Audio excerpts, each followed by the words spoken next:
PHE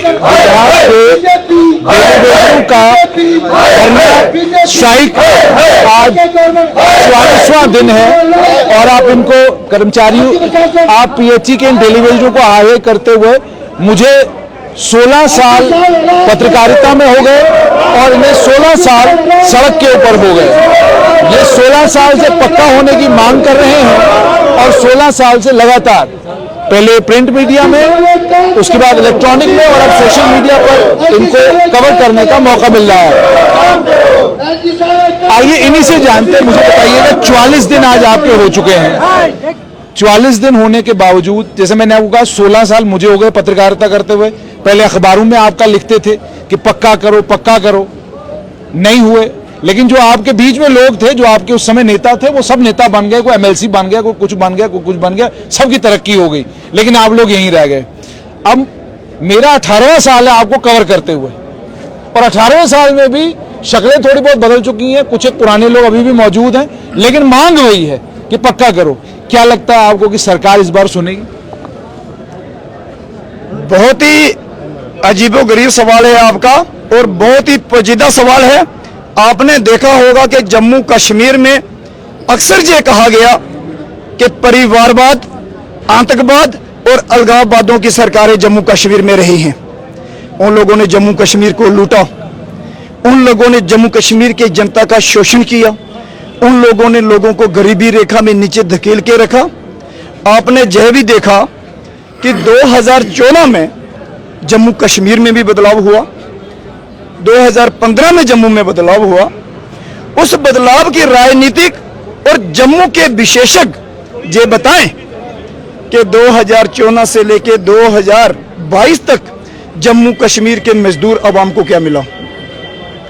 ये आज जो हाहाकार मचा हुआ है, भूख की आग को लेकर लोग सड़कों पर खड़े हैं और जम्मू कश्मीर का एलजी प्रशासन रोड़े बरसाने के लिए, लाठियां बरसाने के लिए, गोलियां चलवाने के लिए मजदूर के ऊपर तत्पर है। इसीलिए आज आप अंदर हैं। हम तो अंदर हैं, पिछले 29 वर्षों से हमें अंदर धकेल के रखा है। एक उम्मीद थी जम्मू कश्मीर के लिए, जम्मू कश्मीर के इरादों को जो नस्तानूत करने की कोशिश कर रहे हैं, जो प्रयास हो रहा है, हमारा उन पॉलिटिशियनों को जो संदेश है, आप जम्मू कश्मीर की पुलिस बल का प्रयोग करके हमें नस्तानूत नहीं कर सकते। आप सीआईएसएफ, सीआरपीएफ, इंडियन आर्मी को बुलाकर हमें नस्तानूत नहीं कर सकते। हमारी मांग है कि जो रोटी कपड़ा दे न सके, जो वो सरकार निकम्मी है।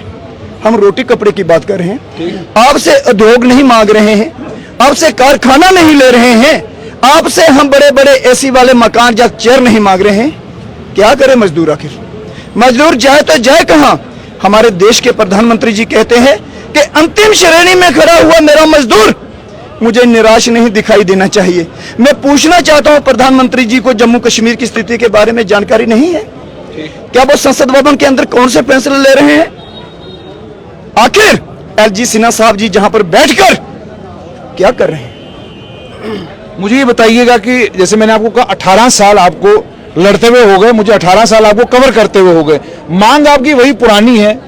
पहले नेशनल कॉन्फ्रेंस पीडीपी सरकार से आपने, पहले पीडीपी कांग्रेस सरकार से आपने मांग की, फिर नेशनल कॉन्फ्रेंस कांग्रेस सरकार से मांग की, फिर बीजेपी पीडीपी सरकार से मांग की। इन मांगों के बीच में जो नेता आपके थे, जैसे मैंने आपको कहा कि वो सारे नेता जो है बड़े नेता बन गए, लेकिन ये जो जितना भी तबका यहाँ पीछे, ये सारे लोग, डोडा, भद्रवाह, किश्तवाड़, रामबन, रियासी, कठुआ, सांबा, सारे जम्मू संभाग के इलाकों से लोग यहाँ पर आए हुए हैं। अभी भी एसआरओ 520 के आने के बाद भी आपको पक्का करने को लेकर सरकार कोई फैसला नहीं ले रही। ये आपकी विफलता है या आपको लगता है कि सरकार आपको गंभीरता से नहीं लेती? जम्मू कश्मीर का पॉलिटिशियन और जम्मू कश्मीर के संगठनात्मक की जो बड़े कुर्सियों के लोग बैठे हैं, वो कदापि नहीं चाहते हैं कि जम्मू का डेली वेजर पक्का हो। आपने देखा होगा कश्मीर का क्यों ऐसा क्यों नहीं चाहते हैं? वो लोग चाहते हैं सड़कों पर नारे हों, सड़कों पर मुजाहरे हों, रोज सड़कों पर मीडिया इन लोगों को कवर करती रहे, मीडिया वाले इसको चलाते रहें, हाहाकार मचा रहे जम्मू में। जम्मू एक मंदिरों का शहर है, लेकिन हम कुछ अरसे से देख रहे हैं जम्मू के अंदर हाहाकार और लाचारी, भूखमरी की समस्या जिस तरीके से रास्ते में दिखाई दे रही है, इससे मोदी सरकार की छवि के ऊपर भी सवाल खड़े हो रहे हैं। लेकिन आप तो कह रहे हैं सवाल खड़े हो रहे हैं, मेरा सवाल सीधा है कि आप सड़कों के ऊपर 18 साल से हैं, पक्का करने का अभी तक सरकार ने रेगुलराइजेशन का SRO 520 के तहत एक प्रोसेस शुरू किया, आपने कहा SRO 64 में हमको रेगुलराइज करो। इस समय अब आपकी मांग क्या है, SRO 520 या SRO 64? देखो, आज अगर पॉलिटिशियन सरकार की जम्मू कश्मीर में बात की जाए तो पॉलिटिशियन सरकार जम्मू कश्मीर में है नहीं। ये लोग ब्लेम करते थे कि अपोजिशन नहीं मान रहा है, सरकार नहीं मान रही है, इतना प्रावधान नहीं है, उससे परमिशन लेनी है।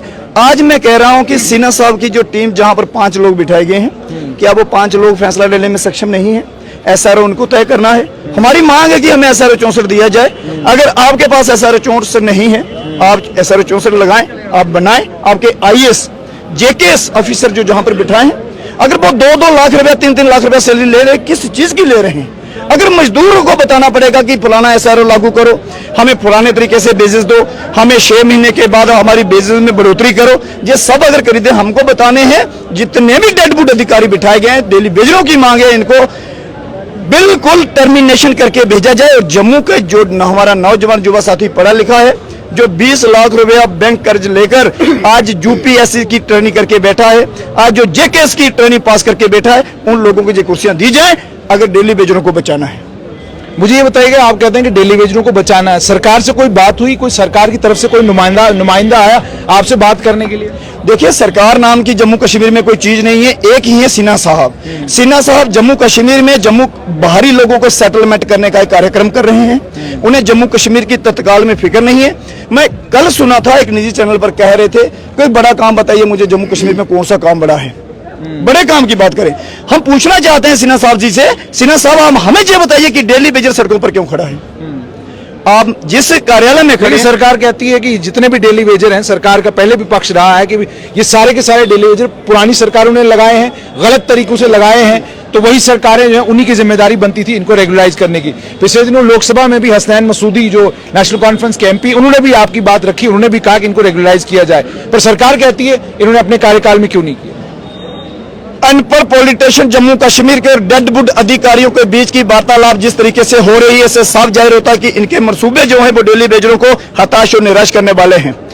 आज के समय में अगर आज की हम बात रखें कि हसनैन मसूदी साहब ने जिस तरीके से 2 दिन पहले भी संसद में कहा है कि आप डेली वेजेस के मुद्दे के ऊपर सरकार को वो घेर रहे थे, और सरकार, हमें विश्वास है कि सरकार इसके ऊपर जवाबदेही बने। क्यों बने?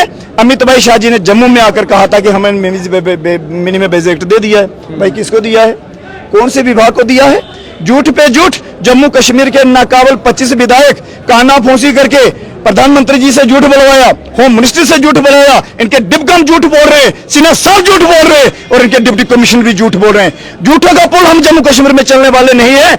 हम चाहते हैं, समय की मांग है कि जम्मू कश्मीर के डेली वेजरों के साथ न्याय होना चाहिए। अन्यथा जिस तरीके से आप जो आंसू गैस के गोले और बंदूकें हमें दिखा दे रहे हैं ना, जी, ना आंसू गैस चलेगा आपका, ना आपकी बंदूक चलेगी, ना आपकी लाठी चलेगी। कितना डेली वेजर है टोटल PHC का? PHC की डेली वेजर हमारी मांग है कि 22,000 53 आदमी जो हमारा खाली PHC का डेली वेजर से, लेकिन मैं सरकार से मांग रख रहा हूं कि वेरिफिकेशन होनी चाहिए कि डेली वेजेस किस तरीके से लगे हैं, 20 साल किसके, 25 साल किसके, 30 साल किसके। हमारा डेली वेजर्स पिछले, आप 18 साल की बात कर रहे हैं आप मुझे कवर करने की, पिछले 25 वर्षों से 28 वर्षों से हमारा डेली वेजर साथी हर दिन प्रयास ये कर रहा है किस दिन हमें ये पॉलिसी मिलेगी। और जहां के पॉलिटिशियन और जहां की ब्यूरोक्रेट्स जल जीवन मिशन को लेकर हंगामा खड़ा कर रही है, दिन रात में प्रयास कर रही है, लेकिन डेली वेजरों के प्रति उनकी हमदर्दी कहीं भी दिखाई नहीं दे रही है। आपने देखा जल जीवन मिशन के चक्कर में मुनीश भट्ट साहब को सस्पेंशन किया गया है, सस्पेंड किया गया है। हमारी मांग है हर डिवीजन के DDS को सस्पेंड करके वेरिफिकेशन होनी चाहिए, और जिन जिन डेली वेजरों के कातिल हैं, चाहे वो जूनियर इंजीनियर है, चाहे वो एग्जीक्यूटिव इंजीनियर है, चाहे वो DDS है, टर्मिनेशन करके उनको घर में भेजना चाहिए ताकि इन डेली वेजर साथियों को न्याय मिले। तो आपने सुन लिया कि पीएचई के ये जो डेली वेजर हैं और इनकी जो लीडरशिप है उसका साफ तौर पर ये कहना है कि सरकार के पास एक ही विकल्प है कि जल्द से जल्द पीएचई के डेली वेजरों को रेगुलराइज किया जाए। बात इनकी बिल्कुल सही है, लेकिन जैसे मैंने आपको कहा कि 18 साल से मैं ये चेहरे देख रहा हूं, चेहरे बदल गए हैं। कुछ एक चेहरे लेजिस्लेटिव काउंसिल पहुंचे, यहीं से निकल के पीएचई के लीडर थे वो। कुछ एक पीएचई लीडर किस अलग राजनीतिक दलों में इंपॉर्टेंट पोजीशंस पर रहे, लेकिन ये डेली वेजर अभी तक पक्के नहीं हुए। कुछ एक लीडर इनके बीच में आए, लीडर बने और अलग अलग राजनीतिक दलों में निकल गए। यानी इन डेली वेजरों के कांधों के ऊपर सबने अपनी राजनीतिक कुर्सी सजाई और निकल गए। और हाल इनका यह है कि ये आज भी वहीं खड़े हैं जहां पहले खड़े थे, बस चेहरा बदल जाता है। हर 5 साल के बाद इनका एक नया लीडर आ जाता है, वो नया लीडर वादे इरादे करता है, लेकिन इन डेली वेजरों की मांग अभी तक पूरी नहीं हुई। जहां तक सरकार का ताल्लुक है, सरकार ने और सरकार के कुछ इंपॉर्टेंट अधिकारियों ने कहा कि जिन लोगों ने लगाया है इनको बैकडोर से, वही इनको पक्का करेंगे। मगर डेली वेजरों का यह कहना है, हमारे बगैर आपके विभाग नहीं चलते और हम ही विभागों को चलाते हैं। जैसे भारतीय जनता पार्टी के नेता देवेंद्र सिंह राणा ने कहा था, मुझे इस डिबेट में नहीं जाना कि ये लगे कैसे। अब इनकी मांग है कि इनको पक्का किया जाए, तो सरकार जल्द से जल्द इस पर कोई फैसला ले। देखना यह कि लेफ्टिनेंट गवर्नर मनोज सिन्हा का प्रशासन इसको लेकर फैसला कोई लेता है या वही कहानी कहता है कि पैसे नहीं है, रेगुलराइज कैसे करें।